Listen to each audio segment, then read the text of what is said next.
LWO1 WeatherNet. Liftoff conditions been pretty good. Yes, is ready for launch.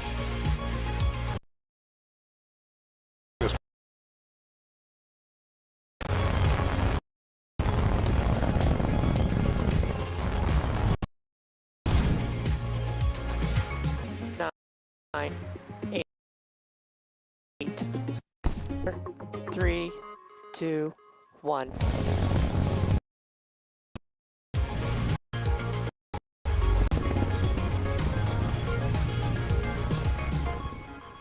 Good morning. It's Thursday, March 3rd, and you're looking at a live view of the Falcon 9, awaiting its 9:25 a.m. Eastern Time launch from Launch Complex 39A at the Kennedy Space Center. Hello, everyone. My name is Shiva Bharadwaj, and I'm joining you today right next to SpaceX Mission Control from our headquarters in Hawthorne, California. Now, we've been keeping ourselves pretty busy as today's launch marks our ninth launch in the past 9 weeks. Been following us, you know that Starlink is a satellite internet constellation designed and manufactured by SpaceX that can provide high-speed and low-latency internet to people living in remote and rural areas. Now, you may have heard that Starlink has been activated in Ukraine to help with the internet access in that country. A few days ago, the Ukrainian government confirmed the Starlink kits had arrived, and we're told that they're already in use. We couldn't be more proud of all the teams that jumped in to make this effort happen, along with the many individuals locally who supported. Thank you, and we hope it helps. Our launch today will be taking 47 Starlink satellites into low Earth orbit, which is also referred to as LEO. Similar to our previous Starlink launches this year, or some of them anyway, we won't have ground station coverage during payload deployment, which means we won't have live audio or visual confirmation of payload deployment in real time. Because of that, we're going to end our webcast just after second stage engine cutoff, or SECO number 1, and we'll confirm deployment of those satellites on our social platforms once we regain ground station coverage at about T+1 hour and 19 minutes. Now, as you can see on your screen, it's a beautiful day in Florida. The weather is looking fantastic for our launch today, currently a 90% chance of favorable conditions for liftoff. In addition to the weather, the range, vehicle, satellites are all looking good for an on-time liftoff this morning. However, if for some reason we don't lift off today, we do have a backup opportunity tomorrow, Friday, March 4th, about 10 minutes earlier than today. So for now, let's take a closer look at the Falcon 9 on the pad. Now on your screen is SpaceX's Falcon 9 rocket. This specific vehicle rolled out to the launch pad yesterday morning in preparation for launch. The 2-stage rocket stands 70 meters tall. That makes it 14 meters taller than the highest side of the Leaning Tower of Pisa in Italy. Starting from the bottom, we have the first stage that's referred to as the booster. It makes up about 60% of the entire length of the Falcon 9 vehicle. You can see some dark soot around the lower part of the first stage. That is a remnant from previous launches. Today's first stage is flying for its time, previously having supported the JS3-3 mission, the Turksat 5A mission, Transporter 2, and 7 previous Starlink missions. Falcon 9 was named after the famous Millennium Falcon from Star Wars, the 9 referring to its 9 Merlin engines on the first stage. And their job is to accelerate the vehicle through the Earth's atmosphere into various orbits in space, depending on the payload that we're flying. Above the first stage, we have our black carbon fiber inner stage. It's got that distinct color, unpainted thermal protection system on the surface. This structure connects the first and second stages and houses our pneumatic pushers that are used during stage separation in flight, as well as the Merlin vacuum or MVAC engine on the second stage. Now, the white portion of Falcon 9 above that black inner stage is the second stage. After the first and second stages separate about 2.5 minutes into the flight, that second stage will ignite its Merlin vacuum engine and carry the Starlink payload into its destined orbit. First stage will then return to planet Earth. We'll be attempting to recover it for an 11th time, named Just Read the Instructions. Now, above the second stage is our payload fairing. That's the nose cone at the very top of the rocket. It's protecting the Starlink satellites until we get to space. About 3 minutes into the flight, once we've exited most of the Earth's atmosphere, we'll jettison those fairing halves and attempt to retrieve them once they return to planet Earth. We want to jettison those fairing halves as soon as we can because the weight of the fairing does decrease second stage performance. So once we're through the atmosphere, we don't need them on the vehicle anymore. Now you're hearing periodic rocket sounds and pops and hissing and some callouts on the net about propellant loading. That started at the T-minus 35-minute mark. Falcon 9 uses two propellants, a refined form of kerosene called RP-1, or rocket propellant 1, as its fuel, and then liquid oxygen, or LOX, as its oxidizer. The liquid oxygen is chilled well below its boiling point, so it has a much larger mass to volume ratio at that lower temperature, and that means we can load more of it onto the rocket. In addition to these two propellants, we also use a chemical called TTAB, that's triethyl aluminum and triethyl borane, as an ignition source. So the combustion of rocket propellant 1 and liquid oxygen is what makes the rocket go, but it's the TTAB that ignites that mixture to kick off ignitions. We'll be filling liquid oxygen onto the first and second stages as close as possible to the T-minus 0 mark as possible. That's to minimize the amount of time that liquid oxygen can warm up in the tanks, allowing us to have more propellant on the vehicle in preparation for launch. And we've heard some periodic callouts here that the fuel loading is complete on the stages. Next major milestone that you'll see will be related to the transporter erector, or the TE. That's that truss structure to the left of the second stage. In preparation for the transporter erector, you can see that the TE clamps right below the payload fairing have started to open. Shortly after, we'll see the transporter erector structure begin to pull away from the rocket slightly, and then closer to T-minus 0, we'll see the strongback fully retract, the TE fully retract away, clearing the way for Falcon 9 to lift off from the pad. Now, the TE is a structure that provides liquids, gases, and electrical to the second stage. It also provides air conditioning to the payload. And you can see on your screen that it's starting to retract away from the second stage.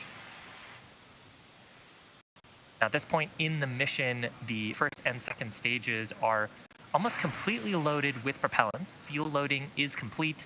Coming up in about 10 seconds, we'll hear a call out for liquid oxygen loading complete on the first stage, followed about a minute after by liquid oxygen loading complete on the second stage.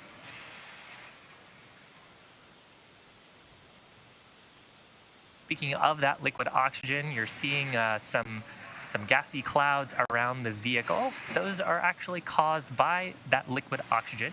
We periodically vent some of the gaseous liquid oxygen in the tanks to maintain the pressure as we top it up. And once that cold gaseous oxygen comes into contact with the Florida air, it actually causes water vapor to condense and forms literal clouds around the vehicle. Now, the payload, Starlink payload, continues to look healthy. We're not tracking any issues with this Falcon 9. Weather is continuing to look favorable, and the range is green for launch. Coming up shortly, we will have LOX loading complete on the second stage, as we're coming into T-minus 2 minutes to launch.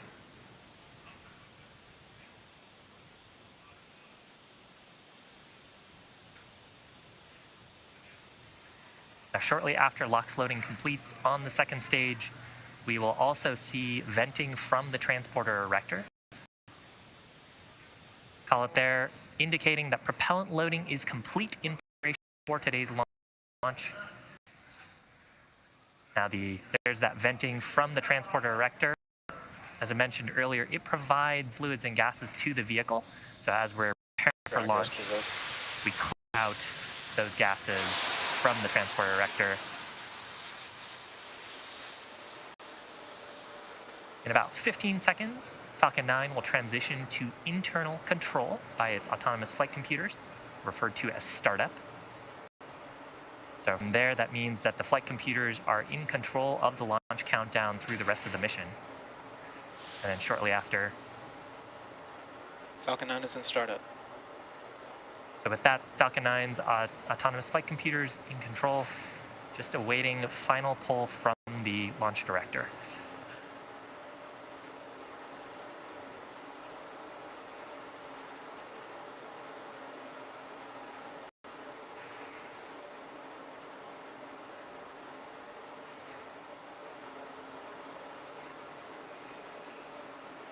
T-minus 30 seconds. LD, go for launch. So just under 30 seconds to go. Launch director giving their final go for launch. Let's watch the final seconds here of terminal count as Falcon 9 takes these 47 Starlinks to low Earth orbit. T-minus 15 seconds. 10, 9, 8, 7, 6, 5, 4, 3, 2, 1, 0. Ignition and liftoff.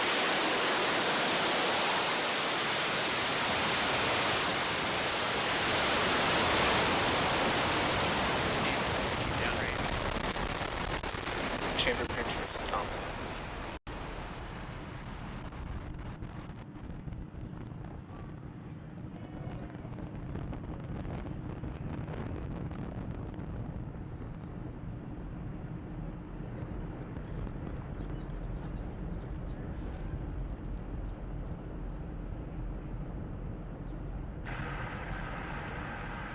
T plus 40 seconds into flight, Falcon 9 lifting off from Space Launch Complex 39A at the Kennedy Space Center. Power and telemetry nominal. Carrying 47 Starlink satellites to low Earth orbit.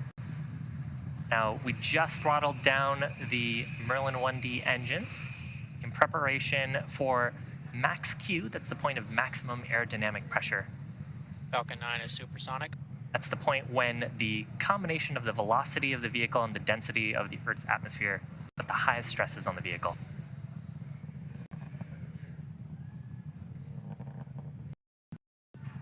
Max Q. So with that, we are through the point of maximum aerodynamic pressure.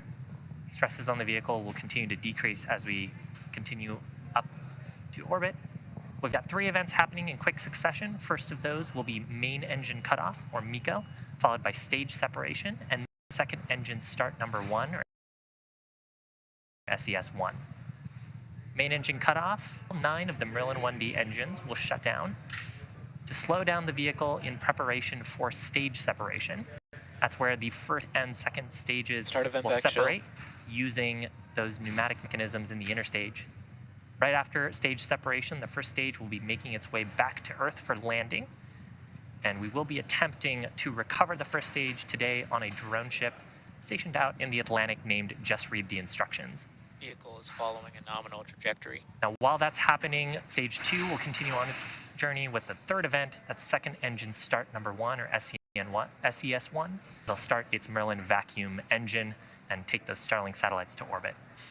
It's coming up, just a few seconds. MECO, main engine cutoff, followed by stage SEP, and then SES-1.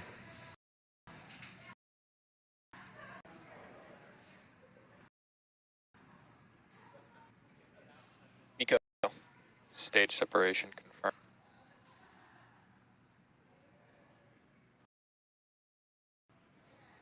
See pretty shortly here, fairing deployment as well. And second engine stage startup.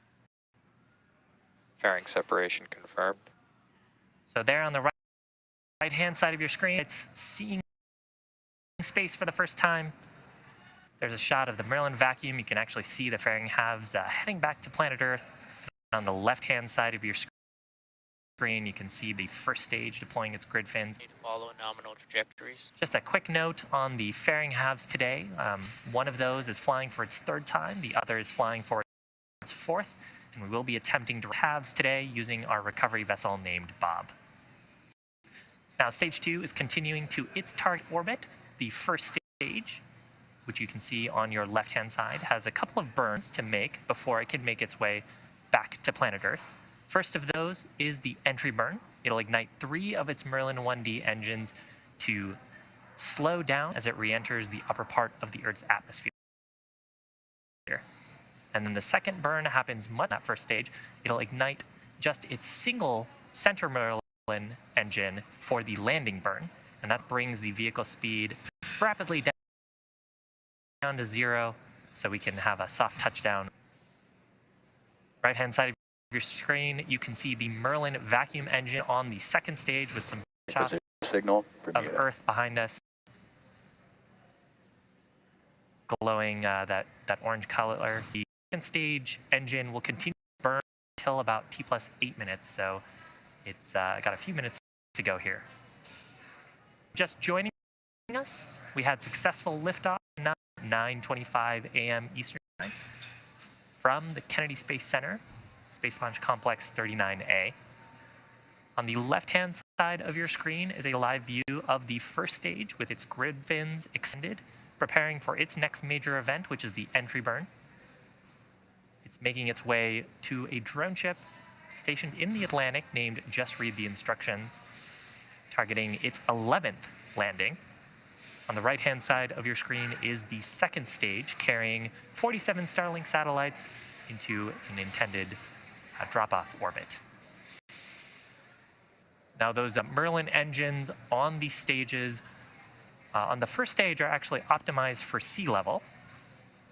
They achieve about 190,000 pounds of thrust during ascent, so during this portion of the mission, and now for descent, a similar amount of thrust. The Merlin vacuum engine is optimized for 20,500 pounds thrust, and that's because the nozzle is significantly larger, allowing us to get more force out of the gases from combustion. You can see a couple of the grid fins on the Falcon 9's first stage on the left-hand side of your screen. Those hypersonic grid fins are near the top of the first stage. And as we get back into the Earth's atmosphere, the first stage only uses those grid fins to steer back towards the drone ship. While we're in the less dense parts of the Earth's atmosphere, you can see periodic gas thrusters. That's from nitrogen gas. Both vehicles continue to follow nominal trajectories. And that's orienting the vehicle as we get prepared for the entry burn start, which is coming up about 20 or so seconds from now. During entry burn, we'll ignite 3 of the Merlin 1D engines on the first stage to slow down the vehicle as we start to hit the denser parts of the Earth's atmosphere.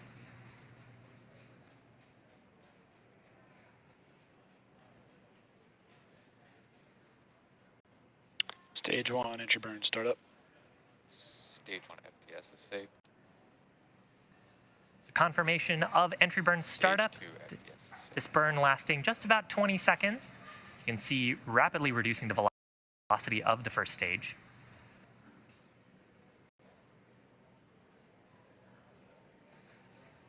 Stage 1, entry burn, shutdown. So confirmation of shutdown of the entry burn. From here, the grid fins are play more and more important. Enter into the thicker parts of here. And as we flew through the exhaust plume from that entry burn, we actually deposited a layer of soot on the rocket. If you've followed our missions before, you know that soot on a first stage indicates that we've flown it before. That actually comes from the Rocket Propellant 1 kerosene combustion from Falcon 9's propellants. Rocket Propellant 1 is a carbon-based propellant, so as we burn it, it generates a little bit of soot, which is deposited onto the vehicle. Now, coming up about 20 seconds from now, we'll have landing burn on the first stage.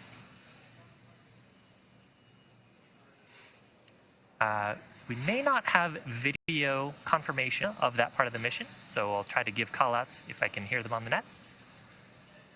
And simultaneously, so there's call out there for the landing burn start. Simultaneously, during the landing burn, the landing legs will deploy on the first stage for hopefully a soft touchdown. And then the second stage, which we have on our screen, should also complete its first burn. Stage 1, landing leg deploy. So 4 landing legs deployed on the first stage, confirmed by the ground control team. Stage 1 landing confirmed. And confirmation, 11th successful landing of that first stage. Pico. 26th overall landing on Just Read the Instructions. There you can see a shot there. We also had a call out. Nominal orbit insertion. 2 callouts there on the second stage, confirmation of second engine cutoff and a nominal orbit, which means those Starlink satellites are right where they want to be for the upcoming payload deployment. Now, those 47 Starlink satellites are scheduled to be deployed about an hour from now. However, we won't have live audio or visual coverage of the payload deployment due to a lack of ground station coverage at the scheduled time. We will regain signal with our ground station at about T+1 hour and 19 minutes. So for those of you interested, we'll keep the audio-only countdown nets up on our YouTube channel, and we'll confirm successful payload deployment on our social media channels. So with that and this awesome shot of the first stage, we're going to bring today's cast coverage to a close. Our team at SpaceX would like to thank the Range and the Federal Aviation Administration for supporting today's mission. We also want to take some time to thank our viewers and all of our Starlink customers for using our service at this time. For more information on Starlink, or if you're interested in signing up for service, head on over to starlink.com. Thanks for joining us, and we'll see you again real soon.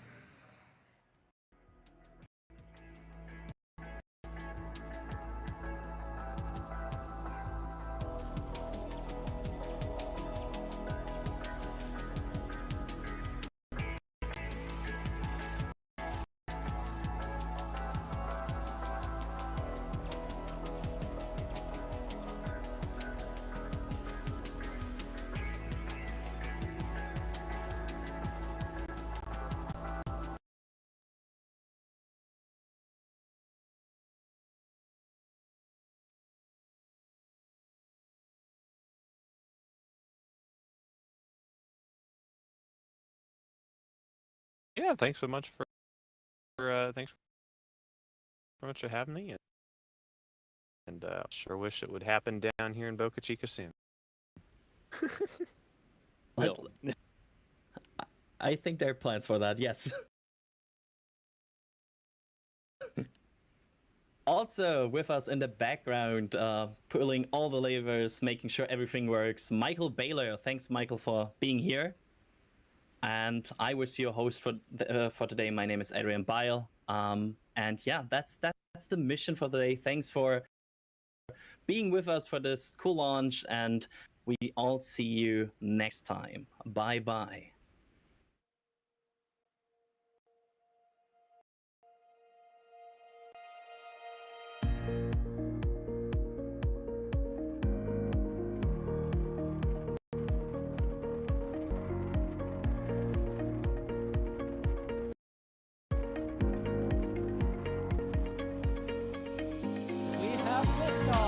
Propulsion continues to be normal.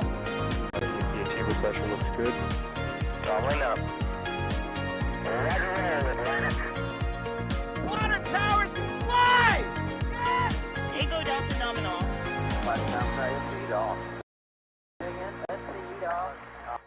Yikes. You concur. We don't need any more of these.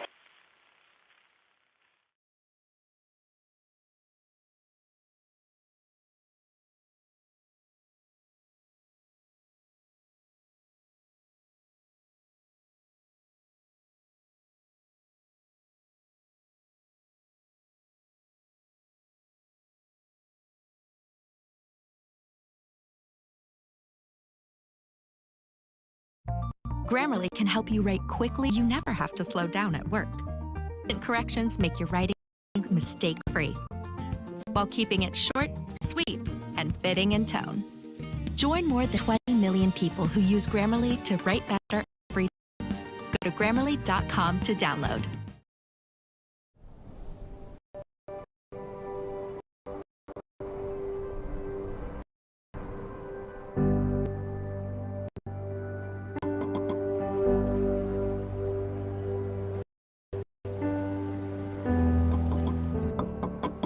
It's missing.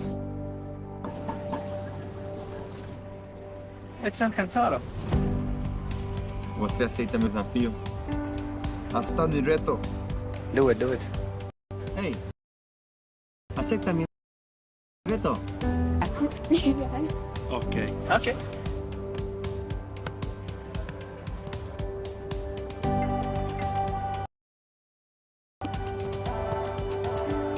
Turno. Okay.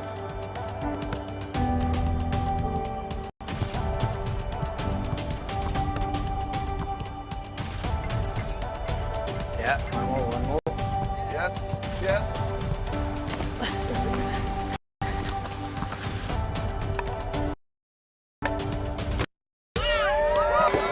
Demais. Que pena.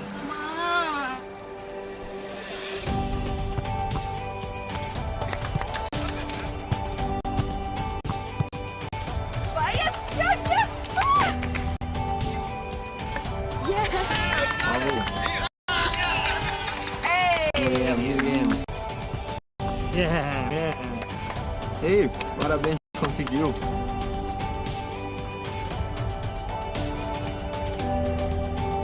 Agárrala. Really? Wow. That's really cool. Thank you.